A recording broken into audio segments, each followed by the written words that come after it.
What's going on, everybody? Shonen Express here, coming to you with another weekly newsletter. Guys, I know that I'm probably confusing you with this because I started doing what I called the Shonen Express podcast for the past 2 weeks, and I'm going to quickly abandon that. We're going to go back to these newsletter formats. I think it's just the better way to review Weekly Shonen Jump every week. Ultimately, I'm sure that you guys don't need to hear me talk about every single series every single week. So we're going to do, go back to the newsletter format. I've shaken it up a little bit, but, well, let's just get into it. You'll see how it is. So the cover this week, and I'll always talk about the cover, went to Dr. Stone, and it actually got, along with the cover and the color page it got there, it got actually two other color pages, a double page spread, and like the single, first page of the manga. Both look beautiful. I love Boichi is an amazing artist. I mean, they're all the color pages on Dr. Stone look just breathtaking, and obviously you see Mount Fuji in the background of that, so that was really good.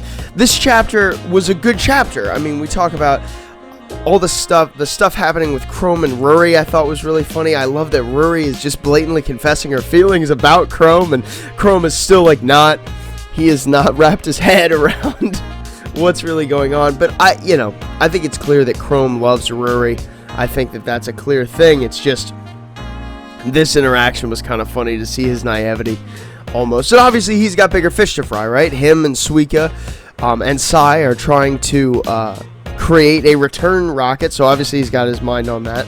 But yeah, that was good. I loved seeing Chalk and Sagara, which are the dog and the pig that Suika used to be friends with. They're back, and in fact, they helped protect the whole Ishigami village while everybody was gone. That's awesome.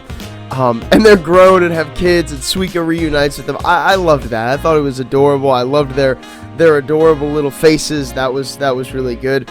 And then we got to see that the Ishigami village people did their job. They built a giant dam. I mean, the thing's huge. And so hydroelectric power is now going to be possible. I love that it's with bamboo rebar is how they built the dam. Obviously, if you know about construction, then you know how important rebar is in structures made of concrete or stone. And so I love that it's bamboo. It's like a cool science fact, and obviously that's what we like about this series. So I thought that was good, and also, I mean, the big bombshell news is that we are headed into the final arc of the series. Now, I feel like that's pretty evident based on where we're going, and we're finally going to encounter Y-Man on the moon. I think that's all pretty evident, but this is the last arc of the series, so I'm excited to see where this series ends, to see how it ends and wraps itself up. Obviously, I've been a long-time follower of Dr. Stone, very close to its very beginning. I've been following Dr. Stone, so obviously I'm a huge fan of this manga, and excited to see where it goes here in the last arc. But yeah, I believe it'll be on break next week. I'm not totally sure about that, but I think it will be, so we won't be seeing that. But yeah, that's Dr. Stone. So normally I'll go over, any new thing, any new manga, any ending manga that happened in the chapter, anything that's on break, but nothing for any of those categories. Nothing new, nothing ended, and nothing's on break this week. So we got a full magazine, a full cast here this week. And so what I want to go over is the color pages. So what's cool about Weekly Shonen Jump is that every week there are different manga that are given color pages in the magazine. And so I thought a way to maybe spice up what manga I talk about is every time that a manga gets a color page, I will talk about that manga. And so we've got 3 manga with color pages in the magazine this week. And the first one I want to talk about is 6P, or whatever we want to call it, PPPPP, whatever we want to call that manga. It's chapter 2 got the color page this week, and that's kind of normal for second chapters in series. I will say the color page itself was pretty basic. It's, Lucky is at the piano with the child version of his siblings, so pretty emblematic of what this chapter was doing, but Just pretty basic overall. As far as getting into the chapter, some interesting things. Obviously, Lucky is he started the school. I say finally, it's chapter number 2. We haven't been doing this for very long, but Lucky started the school. I love the contrast really throughout the whole chapter of him and this Furusu girl, or Farusu girl. I don't know how to say that name. If you know, leave it down in the comments section. I'd love for you to do that. But the contrast with her being such a genius and him not even being able to transpose a single note of what was played. And to be fair, I couldn't transpose anything that is played for me. I don't know how to do that, so I'm no better than he is, but he really loves it. That was interesting in the beginning. I really like the stuff with him and his mom's visit this time, where he visits his mom and he's like, I know, like, you don't have to turn off the TV. I know that you miss your other kids and that you wish, and she's like, yeah, I wish you could play together again. It made me so happy when you all played together. I really found that to be a very impactful moment, and I can only imagine why this Twinkle Twinkle Little Star rendition is so impactful for the teacher later on that we see here. And obviously, as I predicted last week, the mom is not doing so great. Lucky finds out by accident from the doctors that she only has a year to live, and so, pretty predictably, is upset by this, is devastated by this. And one of the things that I really liked about this chapter is how realistically devastated Lucky is about this. I mean, if this happened to my mom, if it happened to anybody's mom that I know, it would be a absolutely devastating thing, and it is for him. He barely is able to hold it together, so I like that. And then the end of the chapter, where the teacher simply says, you two are going to compete, and the winner is who I'm going to take on as a student, because they're the best and the worst in the class, this Lucky and Furusu. I'm interested to see how on earth Lucky stays at the school. The answer seems to be obviously Furusu. I think that she's going to be a main character in this manga, but I'm interested to see where this goes. If I'm being honest, so far this manga is not super great to me. I don't love it. I'm not super into it, but it's, as a new manga, it's got time to grow. We're gonna give it space and see what happens with it. But yeah, that was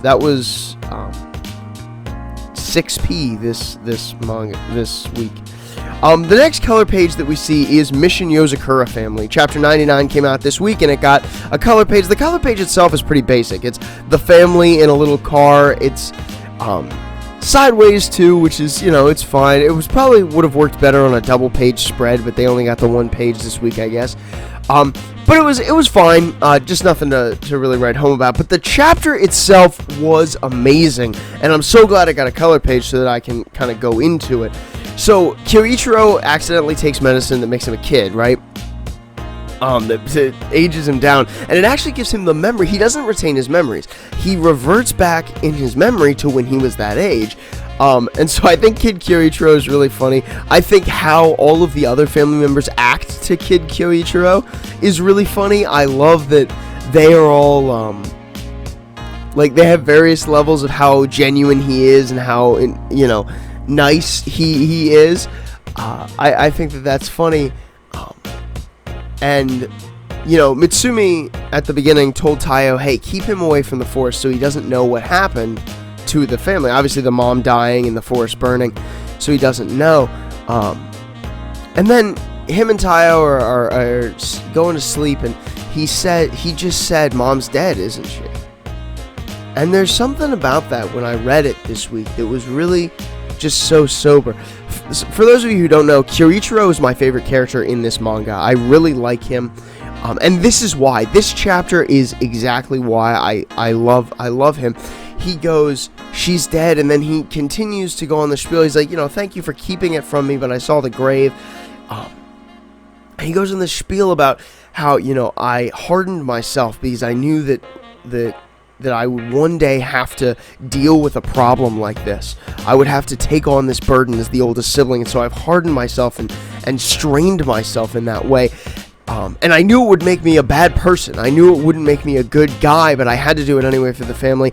And I love that Taiyo comes back with the speech of, no, Kyoichiro, you are a severe guy. That did happen, but you're not unlikable. In fact, you're very liked. And you're a strong older brother. You've accomplished this goal. It's just a nice moment. It's a really nice moment with Kyoichiro. And obviously, by the end of the chapter, he's back to being him. Right now in Mission Yozakura Family, we're in that kind of like one-off area that we've been in so many other times. So that's pretty familiar. But then the end of the chapter makes me think, oh, we might be entering an arc, because we see their dad, and I forget his name. I probably know it, but we see their dad playing these card games and saying that he's about to come meet them again. I'm so interested to see what kind of villain he's going to be, because I think he's going to be a villain. And I think this build-up with Kyoichiro is for a confrontation with the father. I'm very interested to see what the future holds for Mission Yozakura Family, and I'm glad that it got the color page this week. Which brings us to our third and final color page manga this week, and that was Blue Box. And I am always excited to talk about Blue Box. For those of you who don't know, I love this manga. It's amazing. The color page itself was very simple. It's just Chinatsu with kind of like a blue background. It was fine. It was pretty simple as far as color pages go. But the chapter itself was, really interesting and really good. I always like Blue Box, as I said. But I love the beginning. I love how melancholy it is with them just stretching outside. And I think that Taiyo might actually ask Chinatsu, or talk to Chinatsu about his feelings for her at the end of this tournament. I'm excited to see that. I'm a little, obviously worried about that, but I'm excited to see that go down. And I love Chinatsu's response about asking him a question about how to cheer, and that was, obviously, she gives the little response that she's going to cheer for him, and that's, of course, makes his heart flutter and all of that. But so it was good. I liked seeing that. Chinatsu's just great. But the rest of the chapter was spent not with her, but with Taiki and his badminton competition. Initially, we see him go and look at this guy named Hyodo, who is like Haru's rival. And Hyodo seems to be a monster. Haru says he's the best at everything. He's this monster of badminton. Obviously, this huge, almost unscalable wall. And I love Taiki's response to this. His just determination in his face, looking at this and saying, "Nope, we're gonna go forward anyway." I loved seeing that. Obviously, Haru gives him crap for it later too, but and then the guy who drops his wallet, we see. I just wanted to mention that this little last thing about badminton not being for nice guys, or badminton's not a nice place or something. Like, it sounds so edgy and dumb, but I'm interested to see what that's gonna ultimately entail and what it's ultimately gonna do. But it does seem really funny that it is that way. But a good chapter overall. I wouldn't say it was a bad chapter. I like this chapter of Blue Box a lot. I think the competition stuff is cool, cute moments with Chinatsu and all of that. But we'll see what next week holds. So, yeah. So those were the color pages this week. So after color pages, what I want to kind of get into is doing my highlights. I'm going to highlight some manga that I just can't live without talking about, right? But before I do that, I got some honorable mentions, because I don't want these videos to be insanely long. They're probably already going to be insanely long. But to kind of curtail that, I'm going to have some honorable mentions. My honorable mentions this week are Black Clover, Jujutsu Kaisen, and the Elusive Samurai. All three were really good. Black Clover did some interesting stuff, really cool stuff with Longris and Finral. Jujutsu Kaisen really helped me understand the calling game a little more this week. And the Elusive Samurai, I think, set up great opponents for us later on. So all three of them were great. They're my honorable mentions. Go watch them. But I have three highlighted manga to give to you this week. And the first should go without saying. If you are a One Piece fan, this is a massive chapter for you. One Piece this week, chapter 1026, was amazing. First of all, before we even get into anything else, the cover page this week being Nami with the lion shirt, calling back to, when Bellamere adapted the sunflower shirt that Nojiko had for Nami and made it a lion. I love that callback. That's really cute and fun, I think. So I liked seeing that. But getting into the chapter, I love the whole commentary about the two dragons, and I love this visual of Kaido and Momo in the sky as in their dragon forms circling each other and stuff. I think it's really cool. Obviously Momo's very scared, but that was so awesome. Luffy's got this plan. He needs Momo to bite him, right?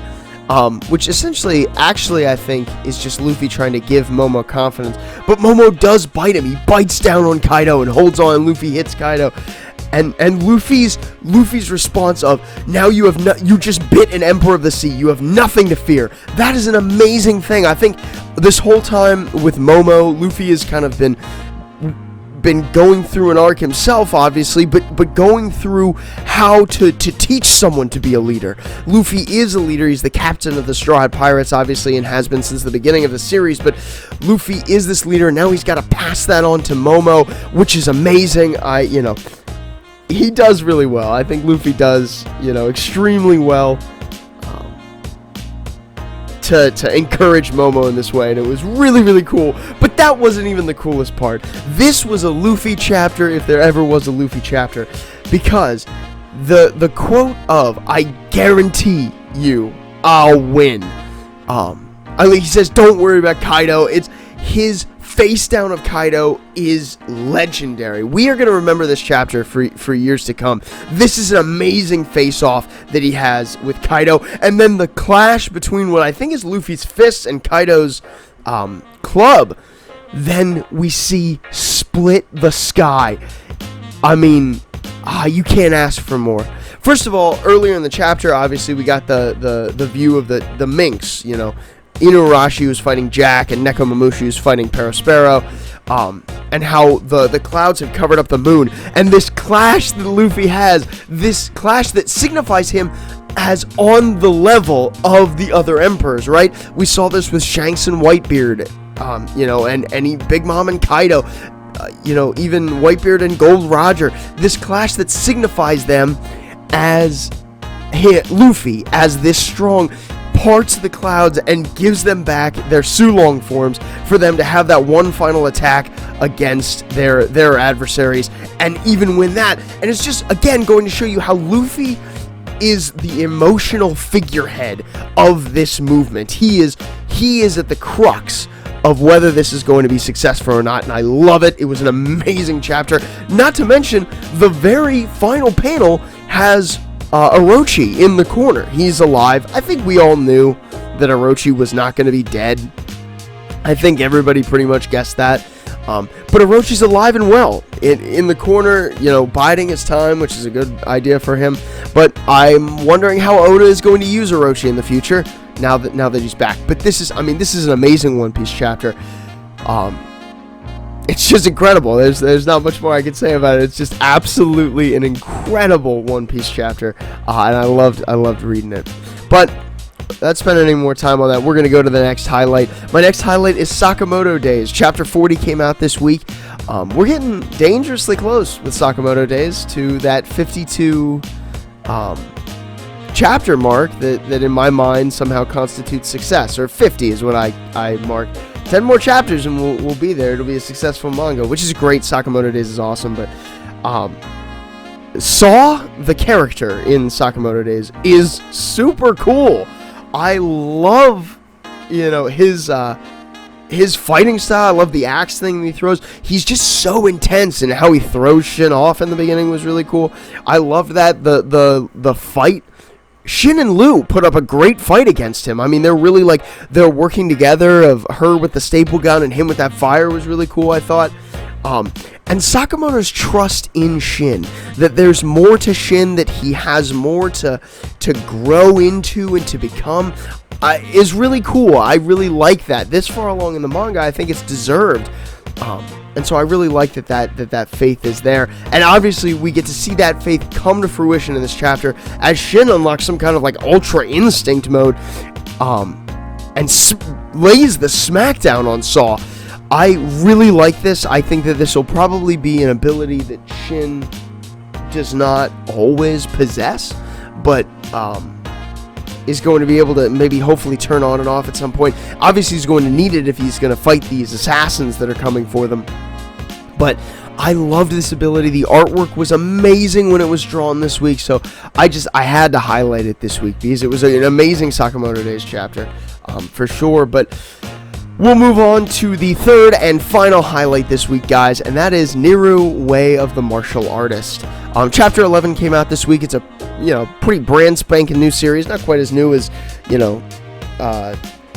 6P or whatever we want to call it, but it's a very new series, just getting its legs, and I wanted to highlight it this week because I think we introduced a character this week that is going to probably drive the next arc of the story, and one that I think is really cool. Neru himself gets shoved into this shack dorm with this other guy named Ryuzen, who really pretty much just abuses him for most of the time and doesn't view martial arts as something that needs to be focused on at all. Just kind of like a byproduct for Ryuzen. He has some kind of needle ability, which is really cool. Obviously, acupuncture is really good at, and we saw that this chapter. But what I really like is I like Neru. I like how Neru is so focused on martial arts. He's just like, I just like it for itself. I want to improve for itself. And he says something like, it reminds me of Goku in the beginning. And I think I've actually said this before, that he reminds me kind of Goku in this way. But it's really good. And obviously, we also get news that the older brother, and I'm forgetting his name now, but has said that once Neru completes 10 actual regulated fights, that they'll have their rematch. And so we now have this trajectory for Neru to go on that I think is really interesting. And obviously we see Ryuzen at the end. We hear that he's the best student despite not even wanting to go to classes. He had the highest entrance exam ever, but he's just not super interested. And so my guess is that the first regulation opponent that Neru is going to fight is going to be Ryuzen. I think he'll end up being an okay character, a good character, and I think that fight will be great. But that's my guess. This is the first opponent, Ryuzen, the roommate guy that we've seen here. And yeah, I thought it was a really cool chapter, so I wanted to highlight it and show you guys what I kind of liked about it. But with that being said, that's all I got for you this week. The other stuff in the magazine was good too. Don't ignore it. I read everything in Weekly Shonen Jump every single week. So definitely go and do that still. But thanks guys for listening to this video, watching this video. If you guys have anything to say, leave it down in the comments section. I'd love to be able to interact with your comments down there and stuff like that. And if you liked anything I had to say, like the video and subscribe to the channel. I'm going to bring you these newsletters probably every week, along with some other sporadic videos. And we are restarting the Pillow Fort podcast. Just me and Kate will be going through One Piece. So this week we're going over the Romance Dawn arc, and that will hopefully be out, sometime, early next week. So definitely be on the lookout for that if you enjoyed the Pillow Fort podcast before. So thank you guys for listening. Until next time, this is Shonen Express signing off.